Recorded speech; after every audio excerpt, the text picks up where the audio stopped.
เล็กๆผิวเหี่ยวย่นแต่มีรสชาติหวานเจี๊ยบชื่นใจบางวันคุณลุงชาวสวนก็มาพลิกตัวเหล่าองุ่นเบาๆเพื่อให้โดนแดดอย่างทั่วถึงบางครั้งหากวันไหนแดดจัดเกินไปก็จะมีตะข่ายมาช่วยบังแดดให้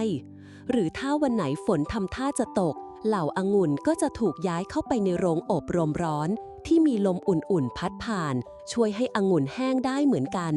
เวลาผ่านไปหลายสัปดาห์ในที่สุดองุ่นน้อยแก้มใสและเพื่อนๆก็เปลี่ยนไปอย่างสิ้นเชิงพวกเขากลายเป็นผลไม้แห้งลูกเล็กๆผิวเหี่ยวย่นแต่มีรสชาติหวานเจี๊ยบชื่นใจ